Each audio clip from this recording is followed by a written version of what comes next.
guys. Parang kalating oras na kami naglalakad. So, ngayon, nakikita na namin yung letter D. Ayun, o, letter D. Diyan lang pala kami papasok. Ay, my God, ang... Grabe. Parang bago ka makarating sa ano mo, sa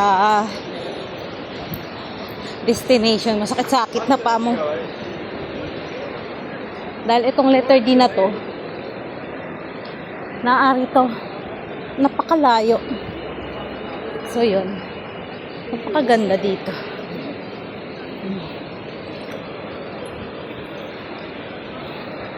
So ngayon, Qatar Airport.